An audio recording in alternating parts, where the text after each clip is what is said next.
What's the highest payment you've ever seen? $17.84. Demetrius, Yes, sir. what's the highest payment you've ever seen?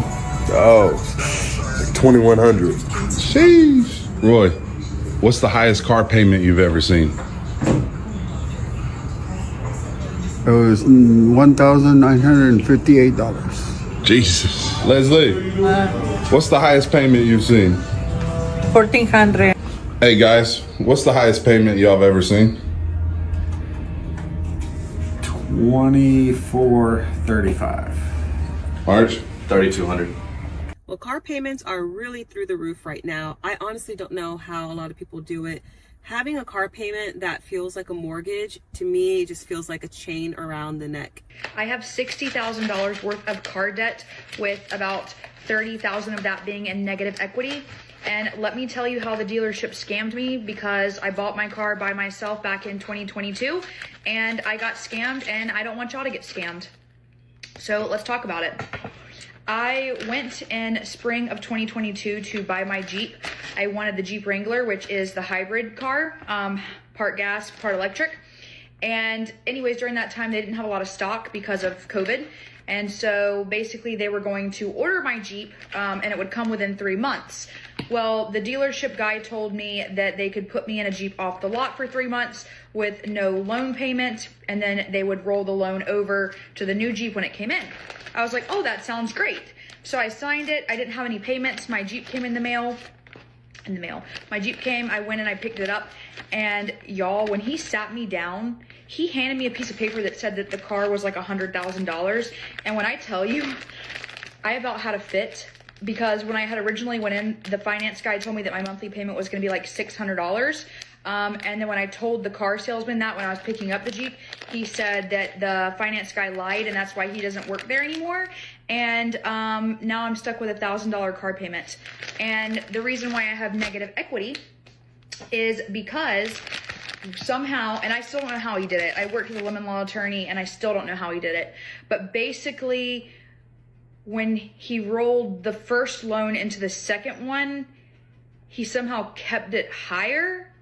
I don't understand how negative equity works. I honestly don't. So if you ask me questions about that, I probably can't help. But basically, if I were to sell my Jeep today, I'd be lucky if I got like $35,000 on it, and I still owe $59,000. I never wanted to make this post, but here I am because I'm actually embarrassed. So I've been seeing people posting about their car payments. I mean, we live in tough times, so I feel like an idiot. And my parents would kill me if they knew how much my bills were, because I come from parents that like save everything, you know, have money for savings, this and that, blah, blah, blah. However, so my car payment, I built a 2023 Tahoe that I got in October of 2023. And my payments were higher than I thought. I thought they were gonna be around $800, which was fine. I mean, it's more than I've ever paid in my life, but it ended up being $1,100 for my Tahoe. I just have an LT. Nothing, I didn't add anything extra to it. My only thing I wanted was the captain's chairs for my kids. My husband a year ago got a 2024 truck somehow, brand new, Chevy 2500 HD, really nice truck. His truck is only $765 a month. I don't understand how his is cheaper than mine. But then we also built a house, and we have a mortgage of $2,400 a month, which is fine, you know. Like I said, I come from parents that were like, save, save, save. So I'm almost 40. I've always had that mindset of stressed over money, save, save, save. But then once we got into our house, I lived with my parents for 3 years, rent-free, bill-free, just paid for my cheaper cars that I had at the time. So I'm in the mindset of, you know what, I don't give a crap anymore. I'm gonna live my life and get what I want. And we do have money left over, luckily. You know, we can afford it and still pay for our kids to do sports and have essentially whatever they want. But I do hate the high car payments, and I wish they weren't, but you know what? Like I said, I'm almost 40 and I really don't care anymore.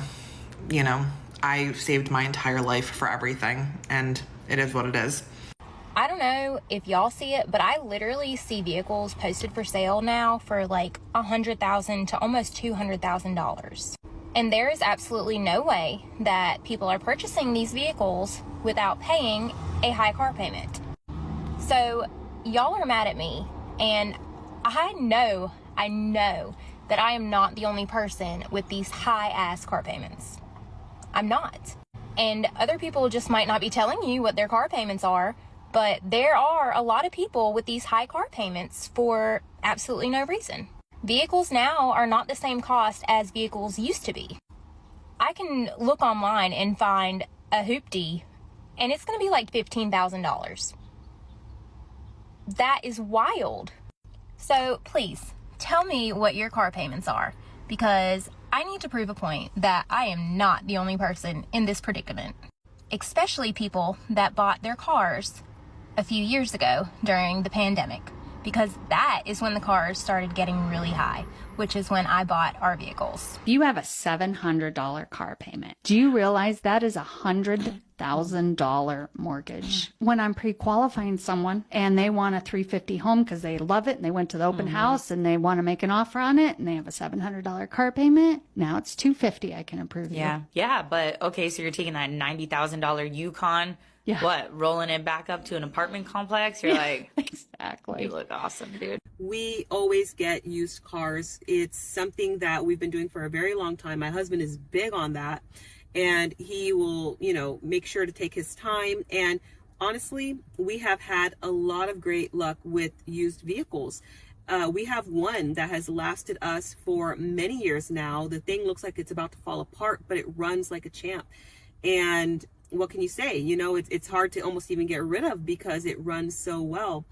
And we typically try and stay well under $10,000 when looking for a car. I mean, if we can get something for around $5,000, somewhere in that ballpark, that's usually the aim, and then for it to last many, many years. So that's the thing. I think going used is absolutely key. I know that the used car market is getting tricky right now as well, but there are deals out there. Usually you can find a lot of great deals on Facebook Marketplace, and there's a lot of dealers on there, but you can also find a lot of private sellers. And depending on if you live in a city or a smaller town, there might be a lot more competition for that vehicle. The bigger the city, the quicker it's going to fly. But it is possible to still find something good. And a lot of times, even when you go to the private seller, they're willing, if they have a clear conscience about the vehicle, they are willing to let you, bring your mechanic friend to check it out, or even drive to a local garage, and have it checked out really quick too. So I think getting a used vehicle is definitely a smart route for a lot of people, because you don't have to have debt on it. You don't have to have a monthly payment. People that buy a brand new vehicle, you got to remember that you lose a lot of value in it the minute you drive it off the lot. And you're paying a high price for something that it's just really supposed to get you from point A to point B. And a lot of people do want nice vehicles. I understand that. But if you have to have payments on something for years, I mean, do you really need that? Or can you look for something cheaper and have something that is affordable, it's used, is reliable, and also doesn't put a huge dent in your pocketbook? So let me know your thoughts down below. Do you like used vehicles? Have you had good luck with them or not? I know that we personally have, especially when we find them from private sellers versus a dealership. So I hope to catch you in the next video. Take care until then.